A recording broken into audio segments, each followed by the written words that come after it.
Elizabeth, and I'm so glad to have you guys back here. Last week I talked about flags in friendships, and I gave 3 red flags and 1 green flag, and I promised to continue this week because I didn't want last week's video to be too lengthy.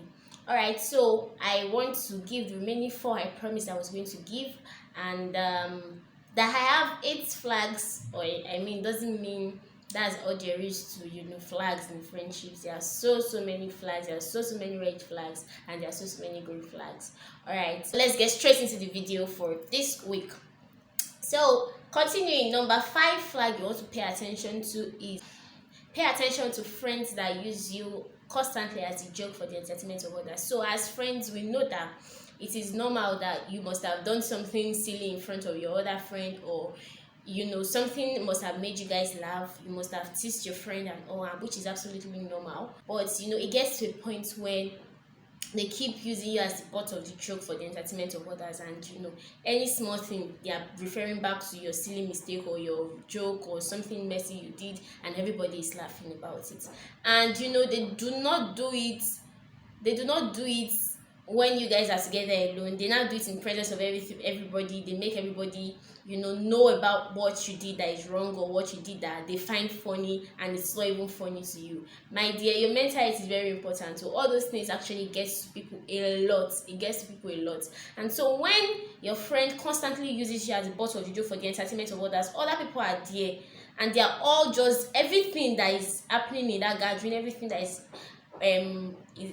involved in that conversation is all about something that you did that they think is funny, and you might likely not even find it funny, and everybody laughs at you, and it becomes normal. For every gathering they have to bring it up, for any little thing they have to bring it up. Please, it is actually not healthy for you. There are other things to joke about. Come on. Another set of persons you should pay attention to are those that they might not necessarily seem like the closest or coolest or funniest set of friends, but they will stick with you throughout your turbulent times. Like, they are there for you.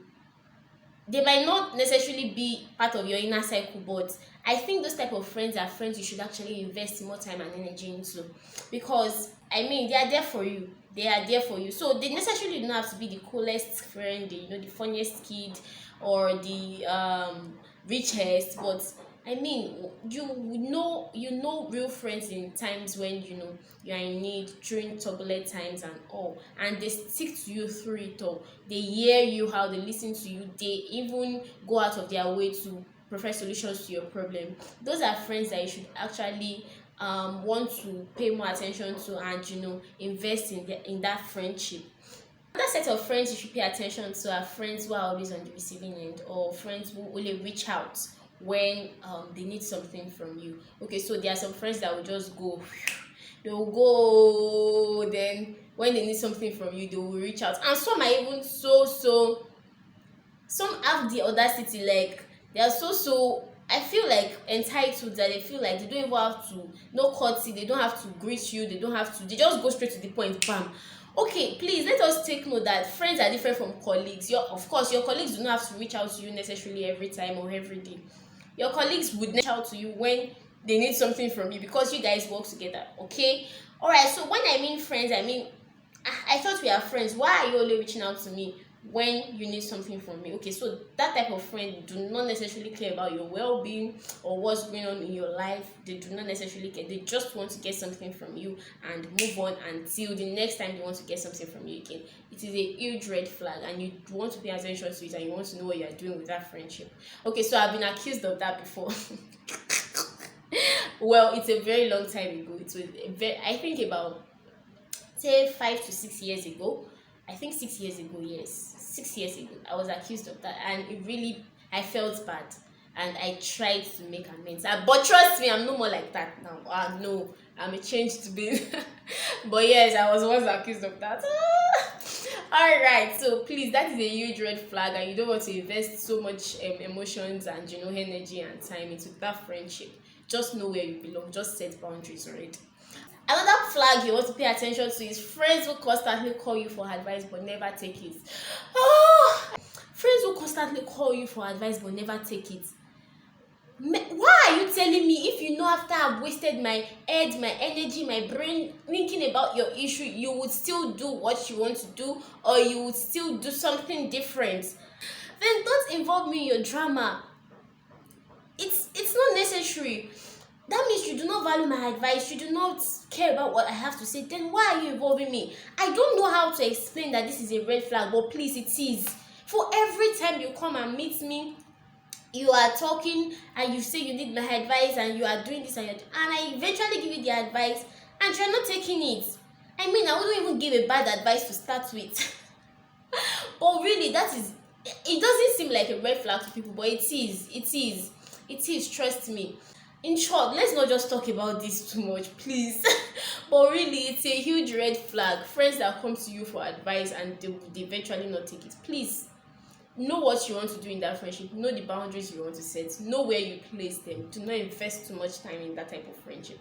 It's not worth it. Another set of friends you want to take note of are friends that are for the good vibes only. Okay, so there are some friends that, they can come to you for, when they are down or when something is happening to them. But when it's your turn to come to them, they can just be like, you should, I don't like all this type of energy. I don't know how to talk about all this type of scenarios. I'm not the type to want to feel sad. I'm for the good vibes only. Trust me, they exist. So it's only when things are going well for you that they can be available. If things are going bad, if it has to involve their emotions, if it has to make them sad, they are not in for that. They are not ready to be a shoulder to lean on. You can go and look for another friend elsewhere that can perform that role. But they are for the good vibes only. My friend, if you have that type of friend, please, even though they're happy for your good news, when things are going bad, because in this life everything will not be good. That's just the fact. Everything cannot be rosy all the time. So does that mean it's only when things are good for you that they will be there? When things are bad for you, they should be there also. That is what friends are for.